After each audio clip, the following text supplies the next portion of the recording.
Hi there, it's Karen at Corrie Paper Crafts here, independent Stampin' Up demonstrator in central Scotland. Welcome back to another Simple Sundays project.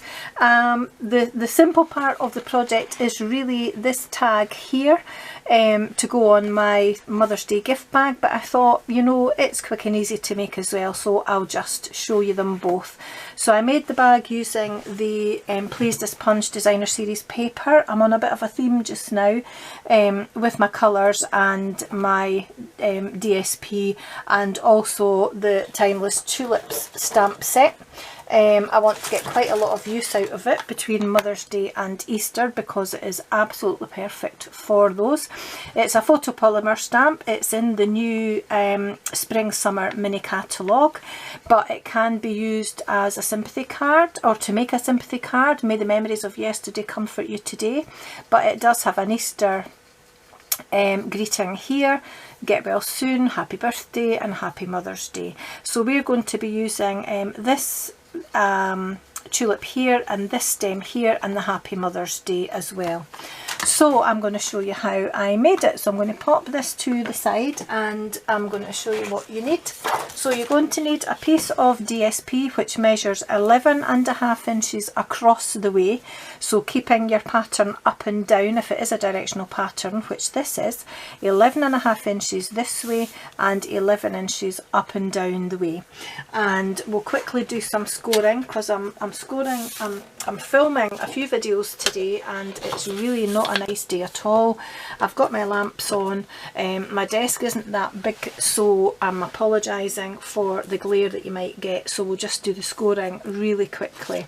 So on here you're going to score at 1/2 inch with your pattern facing up and down the way. So this is along the 11.5 inch side, so that's 1/2 inch, then 2 inches, then 6 inches and 7.5, and then turning clockwise so that the top of your pattern faces that way, so to your right, and you're going to score at 1.5, and that's all scoring done. So let's get that glare out of the way.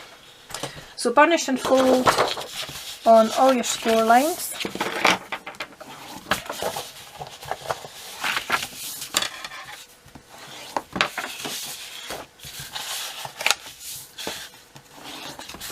Like so, and just remember that little 1/2 inch side, they can be a bit tricky. That's the part that's going to join the bag together, so that's going to be part of the seam, and then the bottom part here. So this is the bottom of the box and this is the body of the bag, rather, not a box. And you'll notice that, as always, there's this little thin rectangle here. So we're going to remove that completely and take the score line as usual with it. So you want the score line to come off with that little rectangle, and just cut at an angle there and cut it at an angle at the top as well. And then straight up each end of the straight rectangles, because they'll be seen on the outside of your box. So you're removing the score line onto these little square tabs here, and you're just going to notch either side. Same again here, straight edge stays with the rectangle, the fold comes off, or the score line comes off when you cut the little square tab, and that's all the cutting done as well. So what you're left with is this straight edge along the top of your bag and these tabs along the bottom. So you may need to add some tearing tape, and I'm going to add some along near the fold on this edge, oops, here, not right on the fold but as close to it as possible without overlapping, because then all that happens is you get adhesive sticking out the side and it sticks to everything. But you want a nice neat edge on your bag. So as always, my wee ruler, and then I'm going to add a little bit of tape just up the middle part of these flaps here, because I'm going to fold in the back flap of my bag so that it's a neater finish on the inside, then put the side flaps in. This is going to be the front flap. When my bag closes together, This is the front flap here. It's always between the two side tabs, and I'm just going to add a couple of pieces of tape onto here. One near the edge so that it doesn't start to curl once the bag's put together, and another piece here. You can add more or less depending on what you're going to be putting into the bag and how heavy it is. So I'm just going to give them an extra rub with my paper folder like that, just to make sure they're well stuck down and up and down here as well. And then I'm going to remove the backing from the tape here. She said, come on, there we are, and just fold that little protruding bit over, and then I'm just going to fold the bag flat and join it together like that, and that then becomes the back of my box. So very carefully I'm going to remove the backing tape on these two flaps here.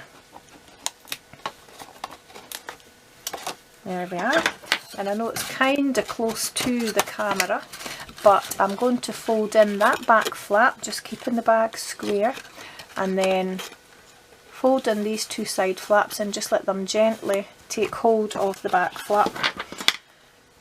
Take the backing off of the tape here and just gently square my bag up before I put the last flap over, which is the front flap, and just press that down and into place. There we are.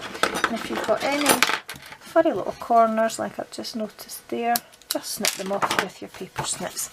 Now to put the top of the bag together, I'm just going to pinch here, and before I give it a good squeeze I just want to make sure I line the corners up neatly. There we are. And you'll see that you do get a natural resistance, and the bag gives itself its own shoulders, which is quite okay by me.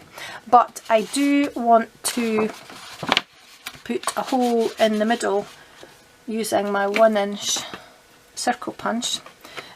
So I'm just going to squeeze the middle part of my bag flat for now, making sure that I'm not warping it out of shape.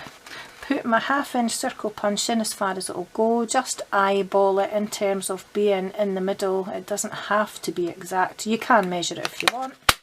Just punch those holes there, that's okay, and then come back to here again and it's gone back into shape. And as I've used in another project that you might already have seen, I'm going to use my textured weave ribbon in Granny Green. It's a 1/2 inch thick and it's just lovely. So I'm going to pop that through the holes in my bag to tie it together.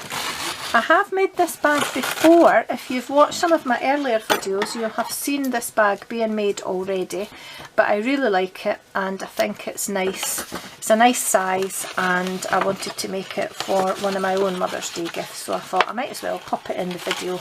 But as I say, the simple part of this project is really the tag that I made to go along with it. So I'm just pulling the ribbon round and tying this bow to the front of the bag rather than the top. There we are. And I'm not too worried about the fact that it goes a little bit squint. I think that looks quite nice actually. I don't want to faff about trying to get it to go straight. I'm just going to let it do its own thing. But I'm just going to trim its tails a little bit here and here. But if you want to have your ribbon line in a different way, that's absolutely fine. You can do whatever you want because it's your bag. Now, because my big shop kind of rattles everything and moves the table, I've done my stamping and my die cutting ahead of time for my label on the front. So as I said, I've used the Happy Mother's Day stamp out of the Timeless Tulips set, and I've used the Stitched So Sweetly dies, which you've also seen me use in a previous video if you've seen it with my mini notebook envelope. I absolutely love these dies, really love them. They're in our coordination products section, I think, as well. Can't remember off the top of my head, but I'm sure they are. I've used the second smallest to cut out my sentiment on Whisper white cardstock, and the third smallest to cut out my Granny Apple green to back it onto. So I just used my liquid glue to add this onto my Granny Apple green card, and I've managed to get myself covered in glue.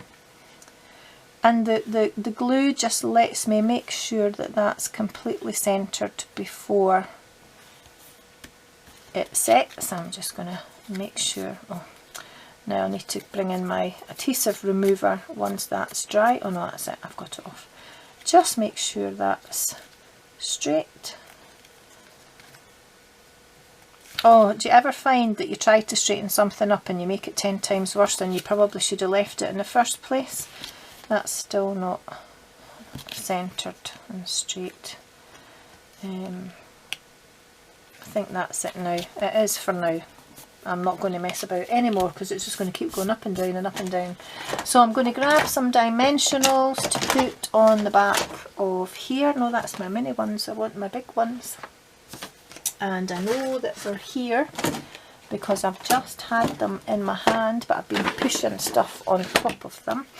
So I'm economic with most of my crafty stuff, but when it comes to dimensionals I like to make sure that my sentiments stay stuck. So I'm going to add one in each corner, but not too near the top because I don't want them to be visible from the top of the bag looking down. And then I'm going to put one in the middle because, as you can see with this bag, it can sometimes bow in the way, so I don't want that to start lifting in the middle. So I've popped an extra dimensional in the middle as well. I'm not going to worry about how many dimensionals I've put on something. If it makes my project look nice, then I'll use however many I need to use. And then I'm just going to pop this in the middle of the bag, not quite at the bottom, but round about there. And then, oops, there we are. Now I'm going to go on to making the tag, and you'll need 2 pieces of cardstock which measure however long you want your tag to be. There's no exact science to it. I've cut these pieces of card to 2 inches by 4.5 inches, and then I used my tag topper punch just to put the tag part on the top before I did my stamping. I'm still dropping bits of glue. Oh, and I've made this slightly too wide, so I'm going to have to just pop it in over the top of there so that I don't bend it, but I just want to make sure that that's properly centred at the back. I've obviously just gone over the 2-inch mark a little bit. And then using my trio punch, I'm just going to come in and round the corners on the bottom of both of these as well. Did that work? No, I didn't think it had. Didn't push it in far enough, I don't think. There we are. Okay, so now I can do, oh, I'm knocking things all over the place. Now I can do my stamping. So I'm using this stem from the Timeless Tulip stamp, this tulip and this leaf, which I need to pop onto this block. There we go. So I'll bring in a piece of scrap paper just to do my stamping, and I'm just going to sit this bag here to keep me right in where I want to position my stem. So using Granny Apple green ink, I inked up my stem. I'm not too worried about the bottom end of it because I'm not going to use the whole stem. So I stamped the first stem probably about there, and then the second one I just brought it down a little bit, about there, and then I'll stamp my first tulip in Daffodil Delight ink. Just make sure that's inked up, and I need to stand up and kind of look over the top of the camera to make sure I get it in the right place. About there. Don't think I've quite managed to line that up completely, but it'll do. That's the thing about not being able to put your head right over the top of your stamp, so I'll give that a bit of a clean. And then I'll come in with my Calypso Coral ink to stamp the other one. And I'll stand up again, and I'm just going to overlap those ever so slightly. I'm trying not to shout because I'm right beside the camera. There we go. And then using my Granny Apple Green again, I'm going to come back in now and position the leaves now that I know where my flowers are. So back with the Granny Apple Green. There we go. Oh, if you could see my desk, it is not tidy. So I'm going to pop one leaf about here, and it's actually a different leaf I can see I've used, but never mind. So I'm going to add that about there, and then this leaf here I'm going to add about there. There we go. That is a different leaf, but that's okay. I'm wondering, would I fit another leaf in there? No, I'm going to leave it alone. I'm not going to mess it up now because I'm okay with that. So let's move these out of the way, and then all I did was I put them together, and I used the Daffodil Delight ruched ribbon, which is 1/4 of an inch thick. Now I can see the end of it here. There we are. And just cut off a length about there, and I popped it through from the back and just looped these through like that. Both of them though, not just one of them. I'll start again, Karen. Right, fold it in half. I'm all fingers and thumbs. It's time for a cup of tea.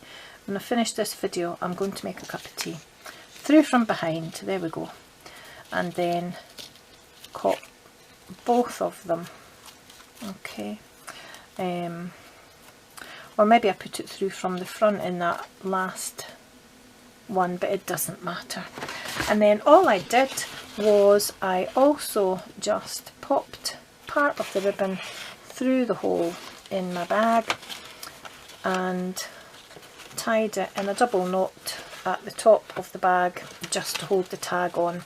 I didn't really want to tie it round my green ribbon, but I did want the contrast in colour just to keep the colour theme going and not have everything, where's my tail? Not have everything the same colour. So just a wee double knot, like so, that's it. And then I just cut the tails short on that ribbon there, because it's just giving it an extra bit of colour, but the main colour theme is the Granny Apple Green, and your sentiment or your greeting to whoever the recipient is can either go onto the green part or on the back of the Whisper White. And that's my Mother's Day gift bags. Quick and easy, or maybe easy but not so quick. It's Karen we're talking about here. but I really like that, so I hope you do too. All the details will be in the link below. I will try and do a blog post for these as well. I'm not so good at doing blog posts as I am at doing my videos, and I can't always get them to link, but I will try and catch up with blog posts as well. So I hope you like it. Let me know if you do make one too, and I'd love to see them. Don't forget to subscribe if you haven't already, and click the little bell icon so that you get a notification when I post another video. A thumbs up is always good too if you've liked the video. But until next time, I will see you again very soon, but for now, take care. Bye bye.